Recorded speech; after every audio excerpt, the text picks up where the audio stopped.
நம்ம எந்த இடத்துல நம்ம அவங்கள வந்து பார்த்தோம் எப்படி பார்த்தோங்கிறதா. அதுதான் என்னுடைய கோட்டில் ஒன்று சொல்லியிருப்பேன். நான் என்னுடைய மாடல் எல்லாமே ஒரு காடாக தான் பார்க்குறேன். எனக்கு யார் ஒரு பாதையை க்ரியேட் பண்ணி கொடுக்குறாங்களோ அவங்க தான் எனக்கு காடு. ஸ்பெஷலி வந்து நியூட் ஃபோட்டோகிராஃபி. ஒரு ஃபோட்டோகிராஃபிங்கிறது வந்து ஆத்ம திருப்தியாக பல்லாயிரக்கணக்கான போய் பேருக்கு சேரக்கூடிய ஒரு கண்டென்ட். இப்போ அவ்வளோ பேரும் பார்த்து அது நல்லா இருக்குன்னு சொல்லணும்னா முதல்ல அது என்ன பர்போஸ்ன்னு தெரிஞ்சிருக்கணும். அந்த பர்போஸ் எனக்கும் தெரியணும், ஃபோட்டோகிராஃபருக்கு ஆப்போசிட்டில் இருக்கக்கூடிய ஆர்டிஸ்ட்டுக்கும் தெரியணும். ஸோ அதனால தான் அவர் 18 hours ஸ்டாண்டிங்கில் இருந்தார், நாங்கள் 18 hours. இப்போ என்ன ஆயிடுச்சுன்னா எதுவாக இருந்தாலும் ஒரு மணி கொடுத்து வாங்குற மாதிரி ஆகிடுச்சு. இன்றைக்கி அதுதான் இப்போ சுச்சுவேஷனாக இருக்குது. இப்போ எக்ஸாம்பிள் ஒரு கேலரி போகிறோம், பியூர் ஆர்ட் ஃபார்மாக இல்லை. ஸோ அங்கேயே ஒரு பிட்டிங் கமர்ஷியல் ஆகிடுச்சு. நான் இந்த படத்தை இவ்வளோ சேல் பண்ணி தரேன், இவ்வளோ காசு கொடு, இல்லைன்னா நான் உனக்கு இந்த படத்தை என் கேலரியில் பண்ணணும்னா எனக்கு இவ்வளோ பேமெண்ட் பண்ணி நான் கேலரி பண்ணுறேன். என்னுடைய ஃபோட்டோகிராஃபி இப்போ எப்படி செலிப்ரிட்டி சர்க்கிளில் வந்து பேசப்படுது. இந்த மாதிரி ஒரு ஃபோட்டோகிராஃபர் இருக்கார், ரொம்ப ஏஸ்தட்டிக்காக தான் இருப்பார், அவருடைய ஃபோட்டோகிராஃபி எல்லாமே ஒரு ஆர்ட் ஃபார்மில் தான் இருக்குன்னு சொல்லி பேசுவாங்க. அப்படி சூரி பிரதர் என்னை ரொம்ப பிடிக்கும். அவருடைய ஃபோட்டோகிராஃபி நிறைய பார்த்துருக்காரு, நிறைய செலிப்ரிட்டி பேசியிருக்காங்க. அப்படி நாங்கள் மீட் பண்ணி பேசுகிறப்ப அண்ணா எங்களுக்கு ஒரு ஹாபிக்காக பண்ண சில பேர் ஃபோட்டோகிராஃபி எடுத்து அதே கேலரியில் நிற்கிறாங்க. இங்கே நான் ஒரு ப்ரைஸ் வைக்கிறேன், ஏன்னா பிகாஸ் ஆஃப் ரீசன் நான் 1 year இருக்கேன். என் ஹாபிக்காக ஜஸ்ட் ட்ராவலில் போயிட்டு ஃபோட்டோகிராஃபியை ஒரு சட்டன் பீரியடில் கொண்டு வந்த ஃபோட்டோகிராஃபியும் இருக்கும். அப்போ நான் ஒரு 10,000 சார்ஜ் பண்ணுறேன் என்னோடய ஃப்ரெண்ட்ஸ். ஸோ இவங்கெல்லாம் சேர்ந்து ஏதாவது ஒரு காலகட்டத்தில் என்னை சப்போர்ட் பண்ணி தான் நெக்ஸ்ட் லெவல் கொண்டு வராங்க. ஸோ இதில் ஒரு பெரிய இம்பார்ட்டன்ட் என்னென்னா, நம்ம ஒரு ஹியூமன் பீயாக இருக்கணும் அப்படின்னா நம்ம போகிற இடத்துக்கு இவங்களையும் சேர்த்து கூப்பிட்டு போகிறப்ப அதோடைய தாக்கம் இன்னும் நம்மளோட நெக்ஸ்ட் லெவல் போகிறது தான் வழி காமிச்சே தவிர விட்டுட்டு போகிறதுனால வழி காமிக்காது.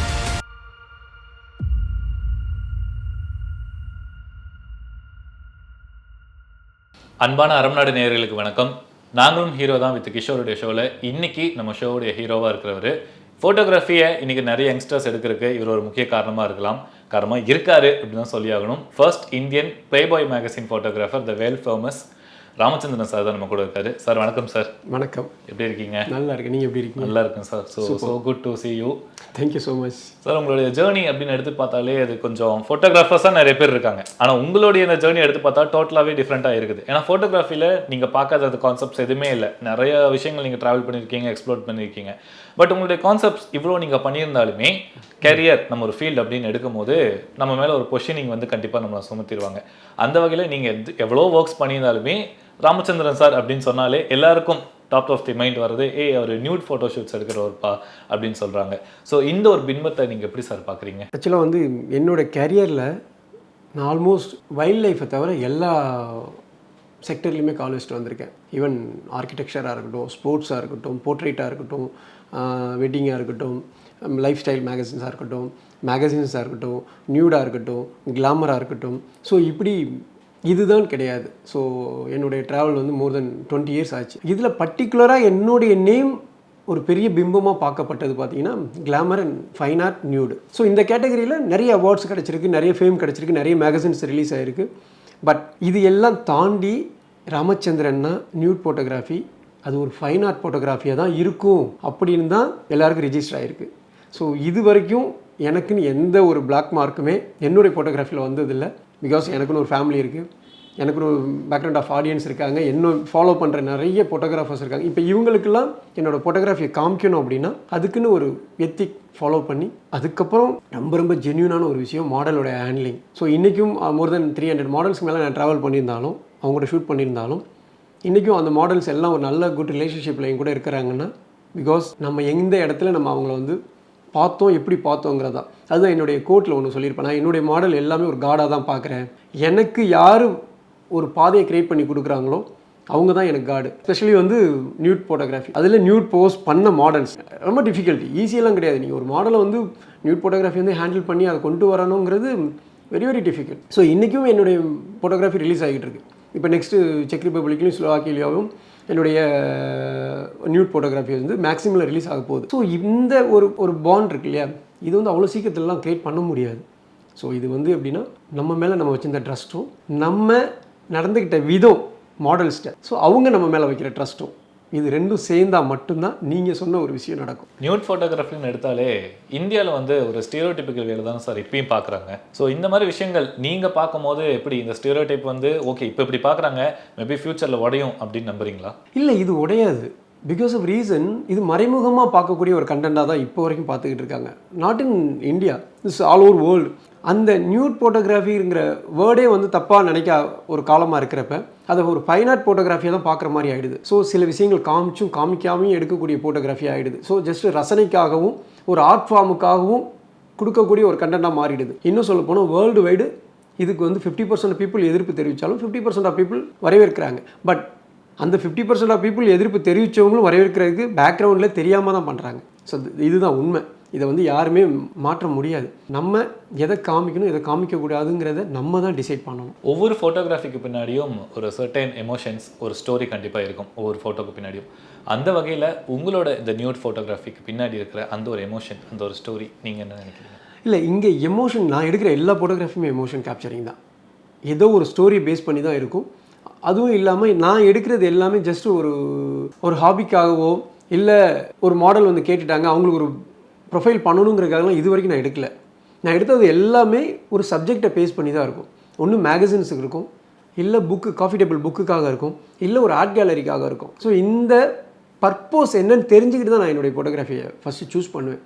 அது நியூட் வேணுமா வேண்டாமா, அது ஃபைன் ஆர்ட் கேட்டகரியில் போகணுமா வேண்டாமா, அது போர்ட்ரேட்டாக மாறணுமா இல்லை பிளாக் அண்ட் ஒயிட்டில் எஸ்தட்டிக்காக காமிக்கணுமாங்கிறத ஃபஸ்ட் நான் டிசைட் பண்ணி தான் அதை எடுப்பேன். ஸோ அப்படி நான் இன்னி வரைக்கும் எடுத்த ஃபோட்டோகிராஃபி எல்லாமே கேலரியாக கன்வெர்ட் ஆகிருக்கு, மேகசின்ஸாக கன்வெர்ட் ஆகிருக்கு, நிறைய காஃபி டேபிளில் நிறைய ஹோட்டல்ஸில் புக்காக மாறி இருக்கு. ஸோ அப்படிங்கிறப்ப நான் என்னுடைய ஃபோட்டோகிராஃபி ஃபீல்டை வந்து நான் சூஸ் பண்ணது என்ன பர்பஸ்ன்னு தெரிஞ்சுக்கிட்டு தான். ஸோ அதுதான் இப்போ வரைக்கும் ட்ராவலில் கரெக்டாக போய்கிட்டு இருக்கு எனக்கு. கும்பகோணமில் ஸ்டார்ட் பண்ண உங்களோட ஜேர்னி இன்னைக்கு கோடம்பாக்கம் வந்து ரீச் ஆயிருக்கு. அதாவது நான் சொல்ல வர்றது, அங்கே ஒரு ஃபோட்டோகிராஃபராக நீங்கள் ஸ்டார்ட் பண்ணீங்க உங்களுடைய பயணத்தை. இன்றைக்கி விஜய் சேதுபதி அவருடைய அந்த கேலரி கேலண்டர் இதெல்லாம் ரிலீஸ் பண்ணுறீங்க. அண்ட் தொடர்ந்து விஜய் சேதுபதி கூட நிறைய நீங்கள் ஒர்க்ஸ் பண்ணியிருக்கீங்க. அந்த கொரோனா டைம்ல இருந்து இப்போ வரைக்குமே ரீசெண்டாக நீங்கள் பண்ண ஃபோட்டோ ஷூட்ஸ் எல்லாமே நாங்கள் பார்த்தோம். So how is it working with him sir? எப்படி அப்ரோச் பண்ணி? எனக்கு ஃபஸ்ட்டு ஒரு நல்ல நண்பர், நான் அவர் வந்து ஒரு பிரதராக தான் கூப்பிடுவேன். எனக்கு ஒரு நல்ல நண்பர். ஸோ அதுக்கப்புறம் ஒரு நல்ல human being. So third things தான் ஒரு நல்ல ஆர்டிஸ்ட். ஸோ இது எல்லாமே சேர்ந்து ஒரு பர்சன்ட்டை கிடைக்கும் அப்படின்னா யாராக இருந்தாலும் ட்ராவல் பண்ணுவாங்க. ஸோ நானும் அப்படி தான் பார்த்தேன்.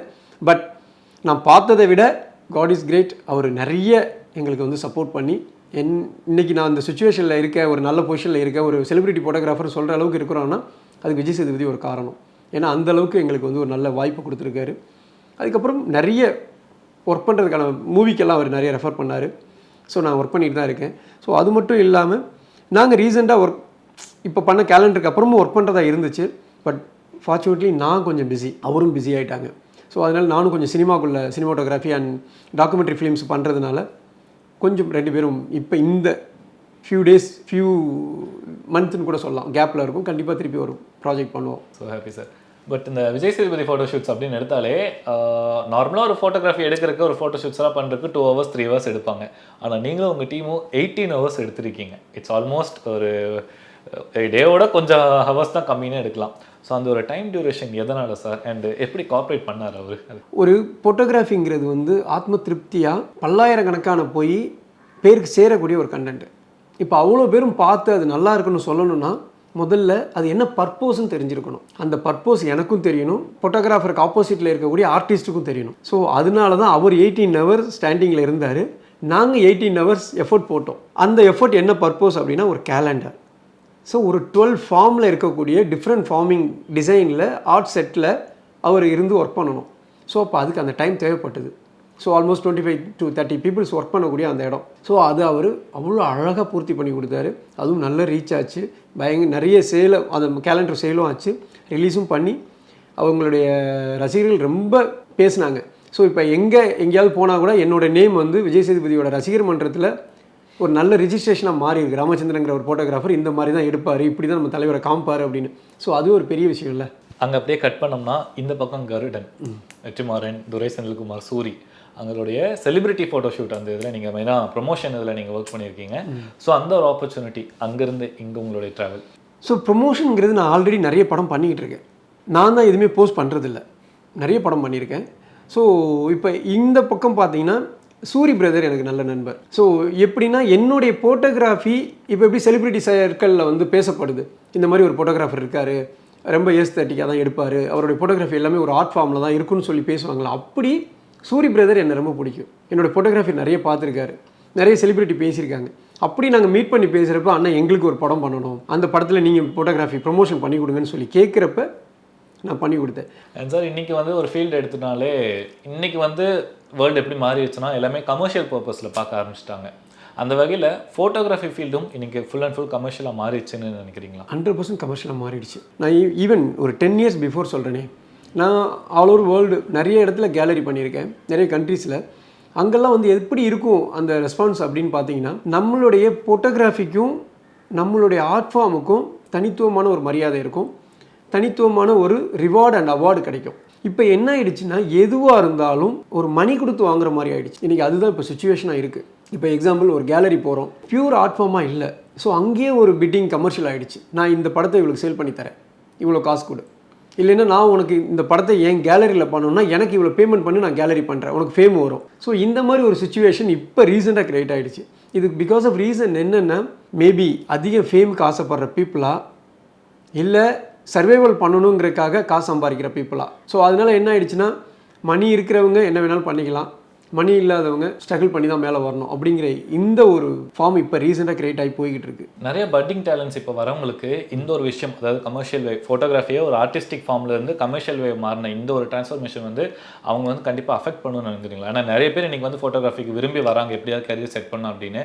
ஸோ நார்மலாகவே அவங்களுடைய மைண்ட் செட் வந்து அதுக்குள்ளே மேனிபுலேட் ஆகிருமா சார்? இல்லை, இன்னொன்று நான் உங்களுக்கு ஒரு கிளியரான ஒரு விஷயம் சொல்கிறேன். 1000 times வந்து ஒரு பர்சன் என்னோட கேரியர் இதுதான், என்னுடைய டெட் எண்ட், அதாவது எண்டு வரைக்கும் நான் இதில் தான் இருக்க போகிறேன்னு முடிவு பண்ணி வந்தான்னா இந்த கேரியர் என்றைக்குமே அவனை கைவிடாது. அவனுக்கான லைஃப் 100% உண்டு. பட் டைம், அது மட்டும்தான் கொஸ்டின். அது இன்றைக்கி நடக்குமா, இல்லை நாளைக்கு நடக்குமா, இல்லை டே ஆஃப்டர் டுமாரோ அடுத்த நாள் நடக்குமாங்கிறது தெரியல. பட் ஆனால் நடக்கும். ஏன்னா அந்த மாதிரி இது ஒரு ஃபீல்டு. நான் அப்படி தான் நம்பி வந்தேன். இன்றைக்கி எனக்கு கீழே ஒரு 22 பேர் இருக்காங்க. ஸோ இவங்களோட சர்வைவலுக்கு நான் சப்போர்ட் பண்ணிக்கிட்டு இருக்கேன். ஸோ இது எல்லாமே எங்கேருந்து வருது அப்படின்னா, என்னுடைய ஃபோட்டோகிராஃபிலையும் one of the support content தான் சொல்லணும். இன்றைக்கி கையில் மணி இருக்கிறத வச்சுட்டு நானும் ஒரு ஃபோட்டோகிராஃபர், நான் நிறைய எக்யூப்மெண்ட்ஸ் வச்சுருக்கேன், நானும் ஒரு ஃபேம் பண்ணணும், நான் ஒரு சர்டிஃபிகேட் வாங்கிக்கிறேன், மணி கொடுத்து என்னால் என்ன வேணாலும் பண்ணணும் முடியுங்கிற போகிறவங்களுக்கு எந்த அளவுக்கு அது சூட்டபுளாக இருக்குங்கிறத கண்டிப்பாக சொல்ல முடியாது. இன்றைக்கி ஒரு ஃபீல்டு அப்படின்னு எடுத்துக்கிட்டோம்னா கண்டிப்பாக அதில் வந்து டூஸ் அண்ட் டோன்ஸ் வந்து ரொம்ப முக்கியம். கரெக்ட். அந்த வகையில் ஃபோட்டோகிராஃபி ஃபீல்டில் என்னெல்லாம் செய்யணும், என்னெல்லாம் செய்யக்கூடாது? ஆக்சுவலாக ஃபோட்டோகிராஃபிங்கிறது வந்து செய்யணும் செய்யலைங்கிறதெல்லாம் இல்லை பிரதர். முதல்ல பிலீவ் யுவர் செல்ஃப். முதல்ல நீங்கள் உங்களை நம்பணும். அதுக்கப்புறம் நீங்கள் எடுக்க போகக்கூடிய ஃப்ரேம்ஸ், எந்த ஃப்ரேமாக இருந்தாலும் சரி, என்ன ஆர்ட் ஃபார்மாக இருக்கலாம், எந்த செக்டராக இருக்கலாம், அதை நீங்கள் நம்பணும். அப்படி நீங்கள் நம்பி வைக்கிற ஒவ்வொரு ஃப்ரேமுமே உங்களுக்கான ஒரு லைஃப்பை கொண்டு வந்து கொடுக்கும்.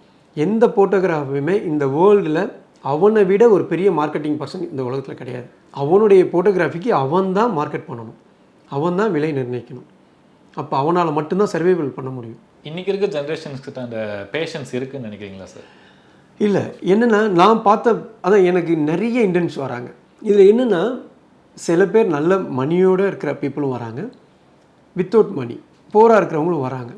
இதில் என்ன ஒரு ப்ராப்ளம் அப்படின்னா, இந்த நல்ல எக்யூப்மெண்ட்ஸோட வெல் செட்டிலாக இருக்கிற பீப்புள்கிட்ட இருக்கிற பேஷன் என்னென்னா, எடுக்கணும் பண்ணணும் எல்லாம் ஓகே, ஆனால் எடுத்ததை எங்கே கொண்டு போய் சேர்க்கணும்னு தெரியல. நான் சொன்ன அதே சப்ஜெக்ட் நெக்ஸ்ட் தாவிக்கிட்டு போகிறாங்க. போராக இருக்கிறவன் அவன்கிட்ட கேமரா இல்லை, இங்கே வந்து தான் என்கிட்ட இருக்கிற கேமரா வச்சு தான் யூஸ் பண்ணிக்கிறான், கற்றுக்கிறான். எவ்வளோ நாளைக்கு நம்ம அவனுக்கு சப்போர்ட் பண்ண முடியும், கேமரா வாங்கி கொடுக்க முடியும்? அவன் அடுத்து நெக்ஸ்ட் லெவல் போகணுன்னா வெளியில் போய் ஸ்ட்ரகிள் ஆகிறான். ஸோ முடிஞ்ச அளவு நம்மளும் சொல்லி கொடுக்குறோம், பண்ணுறோம், வெளியில் போய் சேர்த்து விட்றோம். பட் அங்கேயும் அவனுக்கான சூழல் சுச்சுவேஷன், அவனுடைய சர்வைவல் பண்ண முடியாததுனால வேறு ஃபீல்டு மாறிடான். ஸோ இப்போ இங்கே சுச்சுவேஷன் அதுதான். ஃபோட்டோகிராஃபராக ஜெயிக்கணும் அப்படின்னா ரொம்ப ரொம்ப பேஷன் தேவைப்படுது. இப்போ எக்ஸாம்பிள் ஒரு கால்குலேஷன் வச்சிங்களேன், 100 பேர் இருக்கிற ஒரு ஸ்ட்ரீட்டில் இன்றைக்கி 200 பேர் மாறிட்டாங்க. அப்படியே 100% உங்களுக்கு டபுளாக ஆகுது. இன்றைக்கி வேர்ல்டு லெவலில் இருக்கிற ஃபோட்டோகிராஃபர்ஸோட நிலைமை அவ்வளோதான். அவ்வளோ அதாவது ட்ரிபிள் டைம் இன்க்ரீஸ் ஆகிருக்குன்னு கூட சொல்லலாம் ஃபஸ்ட் இருந்தவங்களோட. பிகாஸ் ஆஃப் ரீசன் ஹாபி, அவங்களோட ஸ்ட்ரெஸ்ஸு, அவங்களுடைய ப்ராப்ளங்களை ஃபேஸ் பண்ணுறதுக்கான ஒரு நல்ல ஒரு சப்ஜெக்ட் எதுனா ஃபோட்டோகிராஃபின்னு சொல்லலாம். இது என்னவா ஆகுது அப்படின்னா, கமர்ஷியல் பண்ணிக்கிட்டு இருந்தான்ல, இப்போ என்ன மாதிரி ஆளும் பேஷனாக ஒரு ஃபோட்டோகிராஃபி பண்ணிக்கிட்டு இருக்கப்போ நான் என்ன பண்ணுறேன், இந்த ஃபோட்டோகிராஃபி எடுத்துகிட்டு போயிட்டு ஒரு ப்ராப்பராக ஒரு ஆர்ட் கேலரியில் ரிலீஸ் பண்ணுறதுக்கு கொடுக்குறேன். ஹாபிக்காக பண்ண சில பேர் ஃபோட்டோகிராஃபி எடுத்துகிட்டு வந்து அதே கேலரியில் நிற்கிறாங்க.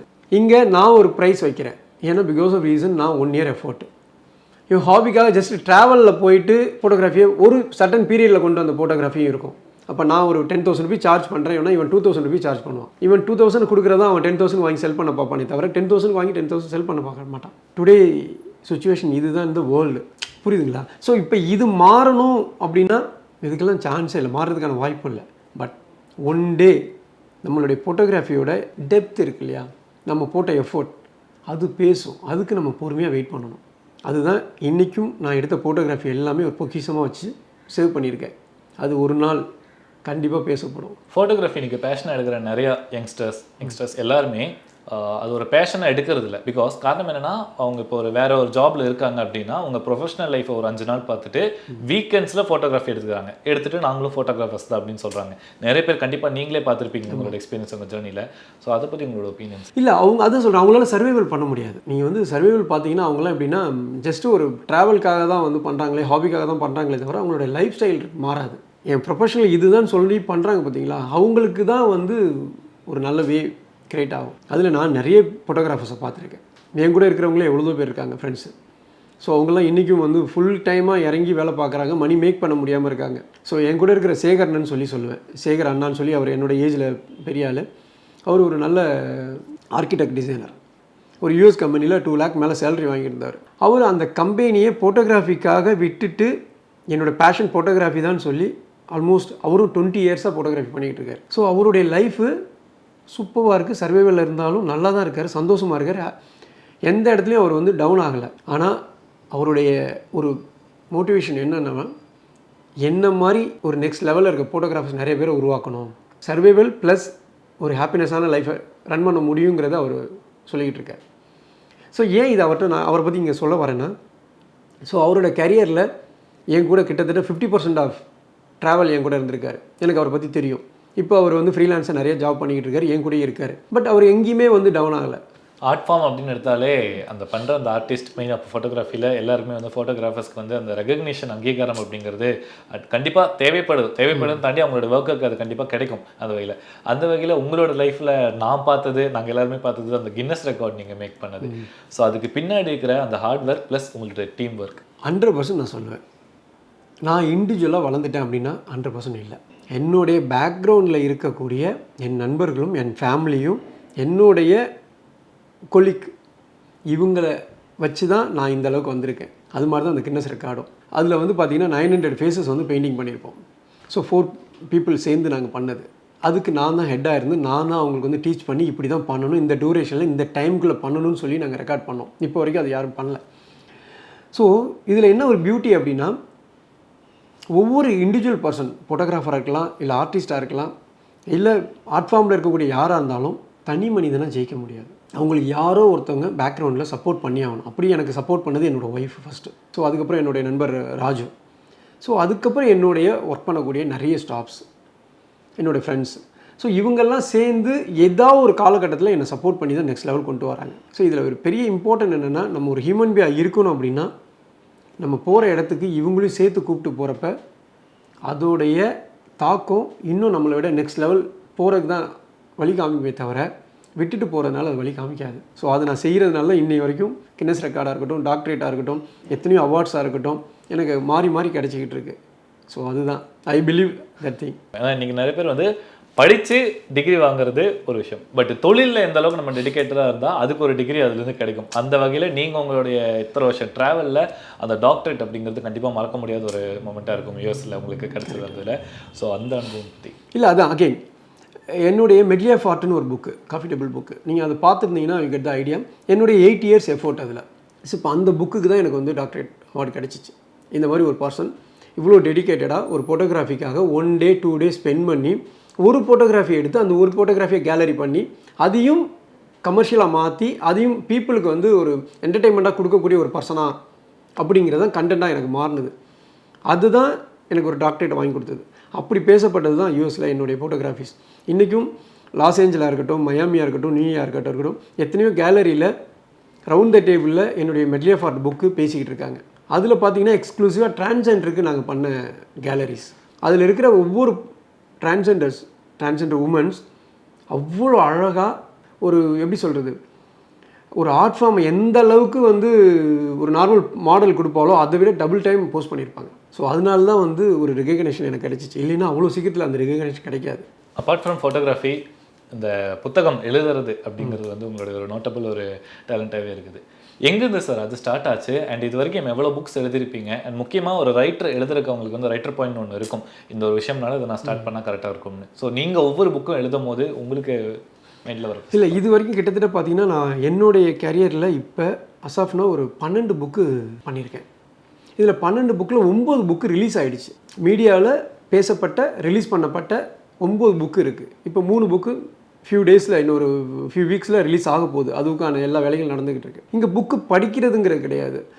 நம்ம எல்லாருமே இன்றைக்கி டிஜிட்டல் உலகத்தில் வாழ்ந்துக்கிட்டு இருக்கோம். ஒரு ஹார்ட் காப்பியாக பார்க்கக்கூடிய ஒரு விஷயங்கள், அதில் இருக்கிற ஒரு உயிரோட்டமான கண்டென்ட் டிஜிட்டலில் வராது. 100% நீங்கள் என்ன தான் பார்த்தாலும் ஜஸ்ட்டு பார்த்துட்டு தான் விடுவீங்களே தவிர ஃபீல் பண்ண மாட்டீங்க. பட் ஒரு புக்காக அதில் இருக்கிற கண்டென்ட்டை படிச்சுட்டு அதில் இருக்கிற ஃபோட்டோகிராஃபியை நீங்கள் பார்த்துட்டு ஃபீல் பண்ணுற விதம் இருக்குல்ல, அந்த உணர்வுங்கிறது வந்து புக்கில் மட்டும்தான் கொடுக்க முடியும். நீங்கள் டிஜிட்டல் காப்பியில் கொடுக்கவே முடியாது. ஸோ அதுதான் வந்து நான் என் லைஃப்பில் நான் ஏதாவது ஒன்று பண்ணணும். அது வந்து எப்படி இருக்கணும்னா, நம்ம லைஃப்பை விட்டுட்டு போகிறப்ப நம்மளுடைய புக்கு எல்லாருக்கும் போய் சேரணும். அந்த புக்கு மூலியமாக எல்லாரும் திருப்பி ஒரு நியூ ஜென்ரேஷனை க்ரியேட் பண்ணணும். டிஜிட்டல் உலகம் என்றைக்குமே வந்து நிரந்தரம் இல்லை. நம்ம கடந்து வந்த பாதை என்றைக்குமே வந்து லைவாக இருக்கணும் அப்படிங்கிறத காமிக்கணுங்கிறதுக்காக தான் இந்த புக்கை நான் க்ரியேட் பண்ணிக்கிட்டு இருக்கேன். என்னால் முடிஞ்ச அளவுக்கு ஃபோட்டோகிராஃபியில் இன்னும் நிறைய பண்ண வேண்டியது இருக்குது. ஸோ அது பண்ணிக்கிட்டு இருக்கேன்.